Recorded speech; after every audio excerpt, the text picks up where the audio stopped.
있어가지고 여기 깃을 아이들이 자기 깃을 이렇게 꾸민 다음에 제가 아이디어 몇 개 했는데 이게 어떻게 될지 모르겠어요. 일단 하나만 이야기하면은 일단 웃긴다. 어떻게 가운데 이렇게 주저앉지? 프리마 엄마들 이모들 회의해야 돼. 하지 말라는 거야? 어머머. 지금 라울 DP 회의가 모든 해. 사람들이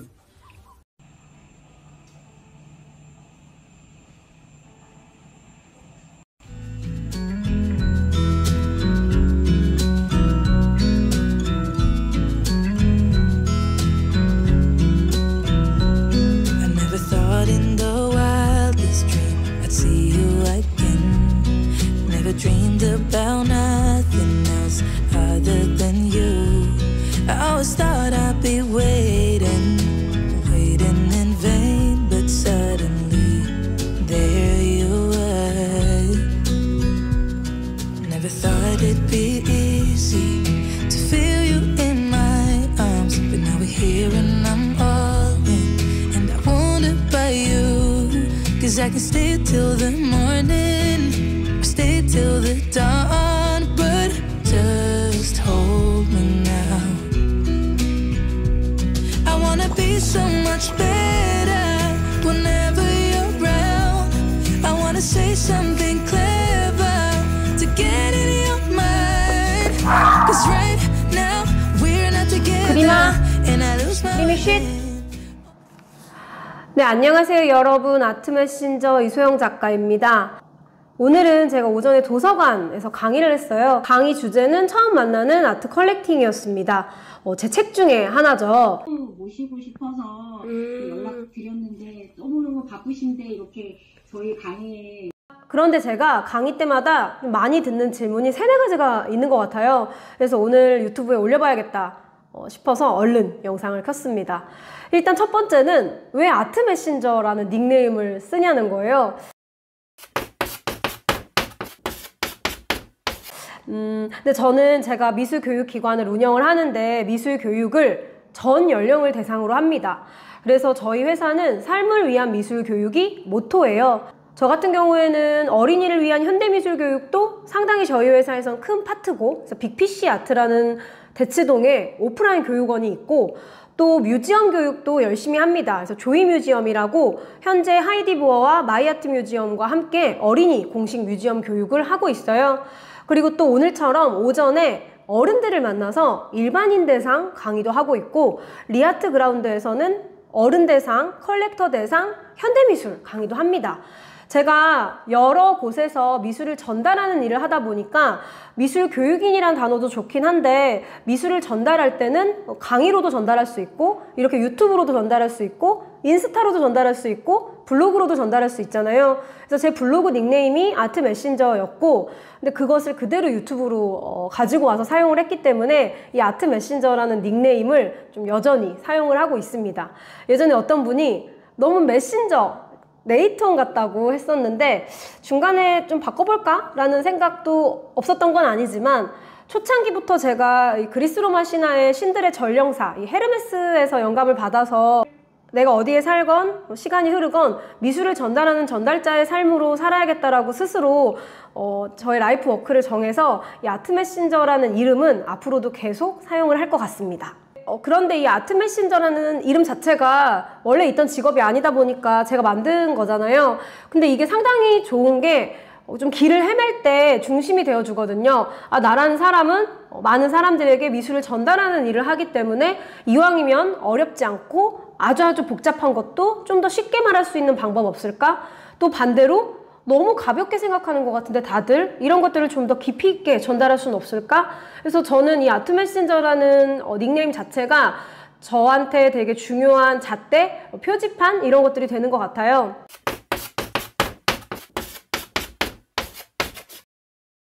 제가 강의 때 이렇게 PPT에 띄워놨었어요.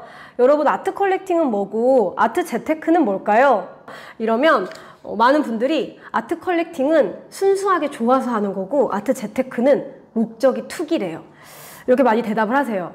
근데 여러분, 이게 따로따로 존재한다고 생각하세요? 저는 강의 때 아니라고 이야기를 합니다.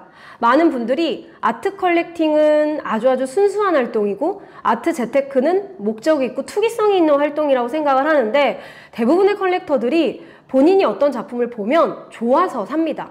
그렇기 때문에 좋아서 사는 마음은 순수한데 시간이 흐르다 보면 내가 소장한 작품들이 어떤 작품은 가격이 오르기도 합니다. 그 과정에서 가격이 올랐네? 재테크가 됐네? 라고 생각을 합니다. 하지만 여기서 가장 중요한 건요. 미술 작품을 실제로 리세일, 즉 팔아보지 않으면 이것을 재테크가 됐다라고 사실 말하기는 애매한데요. 저처럼 집에 가지고 있는 작품이 많으면 저거 내가 살 때는 500만 원이었는데 지금은 한 800만 원 하네? 하면서 아유 그때 사길 잘했다 하면서 좀 마음도 만족하고 보면서 계속 향유하기 때문에 제가 심리적 재테크도 된다 이런 단어를 책에 썼었어요. 이런 질문을 많이 하세요. 제가 좋아하는 작품을 사야 할까요? 무조건 오르는 작품을 사야 할까요? 이런 질문도 저는 조금 모순적이라고 생각을 하는데요. 본인이 어떤 작가를 좋아할 때는 그 작가의 작품성이 또 작품 세계관이 이해가 되니까 좋아하시는 걸 겁니다. 그래서 그 작가를 찾아보고 그 작가의 이력도 살피고 그 작가의 요즘 전시, 과거 전시, 또 앞으로의 계획도 알게 됩니다. 그 과정에서 이 작가는 앞으로 훨씬 더 성장하겠구나 하는 확신이 들면 보통 컬렉터들이 컬렉팅을 하는데 그러면 대부분 그 작가는 열심히 활동을 해서 5년에서 10년 지난 후에는 가치가 올라갑니다. 작가가 스스로 작품을 포기하거나 혹은 열심히 하지 않으면 이런 이야기와는 맞지 않겠지만 대부분 어떠한 작가의 성장 과정은 1, 2년 만에 이루어지지 않고 5년에서 10년, 또 20년, 30년 이렇게 지켜보기 때문에 보통 우리가 미술 작품을 사면 그 작가의 성장 과정을 지켜보는 것이 재미있다 이런 얘기를 하잖아요. 그 과정 속에서 내가 좋아하는 작품과 투자가 되는 작품이 꼭 떨어져 있는 것이 아니라 본인이 스스로 이 작가가 좋았고 또 이 작가에 대해 흠뻑 빠져서 요즘 단어로 디깅이라고 하죠. 디깅을 하다 보면 이 작가가 어느 나라에서 전시를 할 것 같다. 어느 큐레이터가 이 작가를 좋아해서 전시를 하게 될 것 같다. 어떠한 아트페어에 이 작가가 나왔는데 상당히 인기가 많았다. 이런 것들을 알게 되기 때문에 더 그 작가를 좋아하고 지지하게 됩니다. 많은 사람들이 이 작가를 알게 되면 그 작가의 가치가 또 올라가겠죠. 그래서 저는 아트 컬렉팅과 아트 재테크가 양쪽이 완전 다른 길에 있다라고 생각하지 않고 물론 모든 작품이 그런 건 아니겠지만 본인이 실제로 정말 좋아하지 않는데 오로지 투자만을 위해 샀다. 그럼 제 주변에도 그런 분들이 있는데 대부분 볼 때마다 괴롭고 걸어놓기 싫으니까 결국에는 이제 더 마음에 드는 사람을 위해 파시더라고요. 그러면은 그 작품을 더 갖고 있으면 오르는 걸 알면서도 판단하는 건 컬렉터에게는 작품을 향유하는 느낌, 신비성도 상당히 중요하다는 거거든요. 그래서 아트 컬렉팅과 아트 재테크는 서로 다른 길이 아니라 결국엔 미술 작품이 좋아서 미술 작품을 사다 보면 어떠한 작품은 가치가 오르는 경우가 있구나 해서 그 경험을 통해 사람들이 미술 작품이 오르기도 하네, 미술 작품 돈이 되네 이런 말을 했던 거죠. 저 역시도 집에 많은 작품이 있는데요. 어떤 작품은 제가 살 때보다 훨씬 많이 가치가 올랐죠. 페어에서 물어보거나 그 작가의 새로운 전시를 물어보면 비슷한 사이즈 치고는 상당히 비싸졌네 이렇게 생각하기도 하지만 또 반대로 어떤 작가는 그간 작가님이 좀 고민이 많아서 또는 전시할 기회가 없어서 전시를 오랫동안 못했다거나 혹은 사람들이 아직 그 작가님에 대한 이해가 없거나 그 작가가 전시를 많이 안 하면 가격 같은 것들에 대해 큰 변화가 없을 수도 있습니다.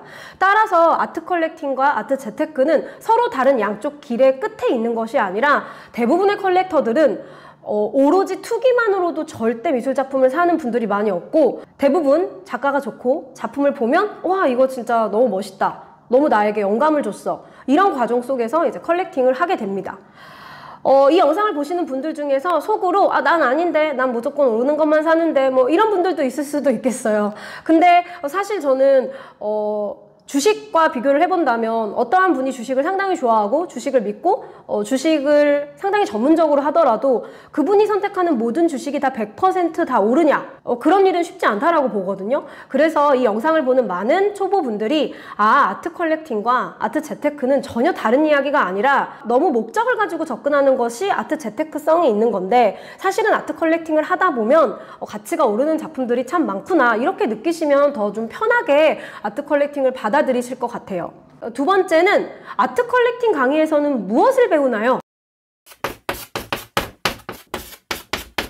너무 좋은 질문인 것 같아요. 왜냐하면 저 같은 경우에는 처음 만나는 아트 컬렉팅은 상당히 입문서잖아요. 처음 만나는 아트 컬렉팅은 제가 왜 썼냐면 미술계에 오랫동안 있던 사람들 또는 아트 컬렉팅을 오래 한 사람들은 미술 시장의 지형도가 파악이 빨리 됩니다. 즉 주식을 오랫동안 하신 분은 주식 용어도 쉽고 주식 시장에 대한 이해도 쉽고 정보도 빨리 들어오죠. 근데 아트 컬렉팅을 시작도 안 한 분들한테는 미술 시장의 지형도마저도 어렵게 느껴집니다. 그래서 제가 처음 만나는 아트 컬렉팅은 정말 입문서로 쓴 거예요. 상당히 쉽고 대중적으로. 제가 강의를 할 때마다 느끼는 것은 아트 컬렉팅 강의에는 두 종류가 있습니다. 일단 첫 번째는 오늘 제가 도서관에서 했던 그런 강의예요. 아트 컬렉팅을 하고 싶거나 현대미술이 궁금한 분들에게 현대미술 시장의 지형도는 이렇게 생겼습니다 하고 보여주는 입문자 강의입니다. 즉 1차 시장은 뭐고 2차 시장은 무엇이며 미술관과 갤러리는 어떻게 다루고 사람들은 신진작가와 기성작가를 어떻게 생각하는지 미술계에서 미술관의 역할, 비엔날레의 역할, 아트페어의 역할은 무엇인지 컬렉터는 컬렉팅을 한다면 어디 가서 어떻게 작품을 보고 사고 집에 걸어놓게 되는지 아주 이런 기초적인 강의를 뜻합니다. 왜냐면 사실 강의라는 것이 난 이미 다 아는데 저런 걸 왜 강의를 들어? 이렇게 생각하는 분도 있는데 이것은 타인을 이해 못하는 사람의 마음인 것 같아요. 제가 얼마 전에 깜짝 놀란 게 저 친한 친구가 집을 정리하는 강의를 듣는 거예요. 제가 집을 정리하는 강의가 있어? 그랬더니 집에 이제 아이가 2명인데 어린이 용품을 정리하는 강의? 이런 것들이 인기가 많대요. 그리고 또 한 가지는 생각을 정리하는 강의가 있대요. 생각을 정리하는 강의도 있구나 하면서 아 맞다, 강의라는 것은 이것이 누군가에게 필요하다면 진행이 되는 거구나. 즉 그러니 이미 오랜 시간 컬렉팅을 하신 분들에게는 아트 컬렉팅 강의 왜 들어? 이럴 수 있지만 내가 이 시장에 대해서 아무것도 모르고 정말 어떻게 생겼는지 무엇이 무엇인지 모르는 분에게는 처음 만나는 아트 컬렉팅 같은 책도 도움이 분명 될 거고 입문자를 위한 아트 컬렉팅 가이드 같은 초보자 강의도 상당히 도움이 될 겁니다. 저뿐만이 아니라 갤러리에서 혹은 옥션에서 이런 강의를 하고 있어요. 그래서 그런 강의를 들어보시는 것을 추천을 합니다. 그렇다면 두 번째 강의 형태는 무엇이냐? 이것은 제가 리아트 그라운드에서 봄, 여름, 가을, 겨울 이렇게 하는 강의인데요. 현대미술 트렌드를 함께 탐구하고 미술사 빗대어서 좀 디깅하는 강의? 저는 이 강의는 한 번만 들으면 되는 것이 아니라 본인이 미술 컬렉팅에 관심이 있다면 꾸준히 그 관심사를 가지고 있는 사람들과 모여서 강의를 들을 수 있다라고 생각을 합니다. 왜냐하면 저 같은 경우에는 입문자가 끝나면 그 다음에 이제 혼자 공부를 하시는 분들도 있겠죠. 직업적으로 혹은 성격적으로. 근데 사실 아트 컬렉팅과 미술계는 정보력이 되게 중요한 씬이고 예술에는 정답이 없기 때문에 같은 작가를 가지고도 다양한 의견이 오고 갈 수 있는 재미있는 씬이거든요. 그러다 보니까 꾸준히 진행하는 현대미술 공부는 무엇이냐? 그러면 하루에도 수십 가지의 미술 칼럼들이 쏟아져 내립니다. 또 우리가 사는 이 세계에는 한국뿐 아니라 미국, 유럽, 아시아 수많은 뮤지엄에서 뉴스를 발행하고요. 이번에 우리 미술관의 큐레이터가 누가 됐다. 이번에 2024년 베니스 비엔날레 큐레이터는 누가 됐다. 남미 큐레이터가 최초로 됐죠. 그럼 앞으로 2년간 남미 큐레이터는 어떠한 방향성의 전시를 할까? 이런 것들을 공부해 볼 수도 있고 또 다양한 아트 어워즈에 등장했던 작가들을 함께 공부해 볼 수도 있고 현대미술 트렌드를 읽어나간다는 건 마치 우리가 뉴스를 보듯이 3년 전에는 이런 흐름이 있었는데 지금은 현대미술이 이런 흐름이 있네 하면서 공부를 하는 거죠. 누군가는 난 작품을 안 살 건데 현대미술 트렌드가 필요한가? 이럴 수도 있는데 제가 강의를 해보면서 많이 느끼는 건데 사실은 컬렉터에게만 현대미술 공부가 필요한 것이 아니라 사업을 하거나 우리가 이 세상을 살면서 상당히 많은 부분을 예술가들에게서 영감을 얻고 있어요. 실제로 예술가들의 작품을 보면서 오히려 내가 가진 한계점들을 돌파하기도 하고 내가 가진 문제들을 그들에게서 발견하기도 합니다. 그래서 사실 저는 생각을 했던 것이 현대미술 트렌드를 공부를 하는 건 비단 아트 컬렉팅을 하기 위한 목적이 아니라 내가 이 동시대를 살아가면서 다양한 예술가들은 이 시대에 어떤 질문을 던지는가 그리고 그 질문에 대한 답이 나는 어떤가 하는 그런 인문학 공부라고 생각을 많이 해서 현대미술 작가들의 작품을 보면서 제가 만나지 못했던 세상도 많이 만나게 되는 것 같습니다. 자, 그러면 컬렉팅 강의의 두 종류 이해되셨죠? 하나는 현대미술 시장의 지형도를 이해하는 기본 강의, 두 번째는 현대미술 트렌드를 함께 공부해보는 그런 강의.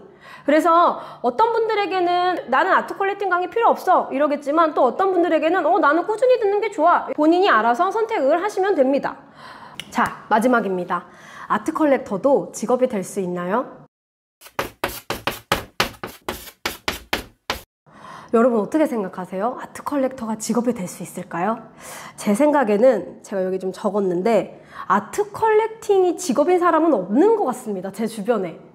왜냐면 컬렉팅을 하면서 작품값이 오르는 경우가 있으므로 저 집이 혹은 저 사람이 작품으로 돈을 벌었네 라고 말할 수는 있지만 저도 어린이 교육기관, 뮤지엄 교육기관, 기업교육 이런 곳에서 강의를 많이 하고 또 제 주변에 많은 분들도 직업이 있습니다. 근데 이제 취미로 아트 컬렉팅을 하는데 제 생각엔 아트 컬렉터가 직업이라고 생각하는 분들이 이런 것 같아요.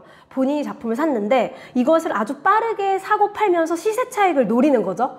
그래서 제가 책에도 썼지만 이런 사람들을 우리는 플리퍼다, 딜렉터다라고 하는데요.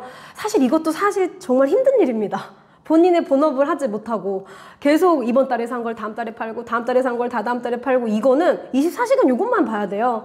그리고 솔직히 말하면 작품을 향유할 시간도 없이 시세 차익을 노리면서 파는 건 본인이 알 거예요. 자기가 그러고 있다라는 걸. 그래서 겉으로는 컬렉터인 척을 하겠지만 사실은 마음속으로는 본인이 압니다. 본인이 시세 차익을 노리고 꾸준히 사고 판다라는 것을. 그래서 이제 제가 생각할 때는 그래서 아트 컬렉터가 직업일까요? 하는 질문에는 컬렉터들끼리 이런 말 하는 것 같아요. 아이고 우리가 산 작품이 아주 다 가치가 높아져서 직업이 되면 참 좋겠지만 그런 일은 거의 많이 없습니다. 이유는 저도 작품을 200점 넘게 소장을 하고 있어요. 그리고 어제도 화랑미술제 가서 젊은 작가의 작품을 샀습니다. 근데 그런 젊은 작가의 작품을 사면서 이 작품이 반드시 돈이 될 거야 라고 생각하는 사람은 많이 없습니다. 그냥 내가 이 작가를 지지해주고 싶고 이 작가의 작품성이 스스로 볼 때 좋다라고 느끼면 그 예술에 가치를 지불하는 겁니다. 사람은 자신이 믿는 것에 가치를 지불한다라고 생각을 하거든요. 근데 이미 가치를 지불했고 나는 그 예술 작품에 대해서 많이 영감을 느꼈고 집에 가지고 와서 함께 살아갈 수 있기 때문에 그것만으로도 이미 충분히 많은 것을 했는데 혹시라도 그 작가가 시간이 흘러서 상당히 열심히 작품 활동을 했고 그랬을 때 가치가 올라가면 장난으로 나 작품으로 돈 벌었네? 이런 말을 할 수도 있겠습니다만 사실은 아트 컬렉터를 직업처럼 생각하고 하시는 분들은 아마도 아까 제가 말했던 그런 투기성을 목적으로 사고팔고를 반복하면서 수익을 내는 건데 그것도 사실상 그런 에너지와 노력으로 다른 것에 투자하는 것이 훨씬 좋습니다. 그래서 아트 컬렉팅을 한다는 것은요 사실은 내가 어떠한 예술로부터 영감을 받았고 위로를 받았고 어떠한 예술이 나를 새로운 세상으로 인도하는지 견인하는지 그런 것들을 느끼시는 분들이 많이 하게 되는 것 같고요. 좋은 미술 작품은 참 비쌉니다. 그래서 컬렉터들은 항상 늘 돈이 없다라고 얘기는 하지만요 우리가 지불하는 돈에 비해 작가들이 우리에게 보여주는 그런 인사이트가 상당히 크기 때문에 저는 여전히 아트 컬렉팅을 좋아하고 또 앞으로도 할머니가 될 때까지 꾸준히 할 생각입니다. 하다 보면 실제로 놀라운 일들도 생기기도 하는데요. 예를 들어 저는 1000만 원대의 작품을 샀는데 얼마 전에 옥션에서 그 작가가 1억이래더라. 이런 말을 들으면 사실 컬렉터로서 기분이 나쁘진 않습니다. 좋지만 그렇다고 해서 제가 당장에 이 작품을 옥션에 가져다 주느냐? 그건 아니거든요. 생각보다 아트 컬렉터들은 작품을 살 때는 정말 좋아합니다. 빨리 사고요. 기뻐하고요. 에너지를 아주 많이 투자합니다. 근데 사람들이 이제 저 작품 너 별로 안 좋아하는 것 같아. 팔아도 되지 않아? 그럼 갑자기 그런 행동들은 상당히 늦어집니다. 아니야. 그래도 아직 좋아. 좀 귀찮기도 하고요. 또 저걸 그냥 파는 것보다 우리 집에 있는 게 낫지 않을까? 이런 생각도 많이 합니다. 그래서 혹시라도 이 영상을 보는 많은 분들이 아트 컬렉터나 아트 컬렉팅에 대해 조금 이렇게 오해하는 부분들이 있었다면 이런 부분들에 대해서도 조금 오해를 풀고 또 아트 컬렉팅 강의가 도대체 뭐지? 이거 사면 오른다. 찍어주는 강의야? 이렇게 생각할 수도 있는데 그런 강의는 없습니다. 그럴 거면 제가 삽니다.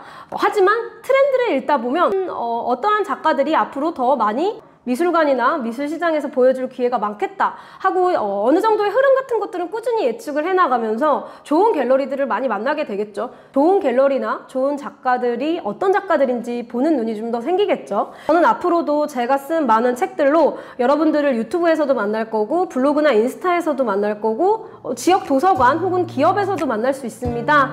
제가 그때마다 제 유튜브 커뮤니티나 블로그에 오늘은 어느 지역에서 무슨 강의합니다라고 알릴 테니까 혹시 근처에 사시거나 내가 들을 수 있는 강의다 싶으면 함께 만나서 의미 있는 미술 이야기를 하시면 좋을 것 같습니다.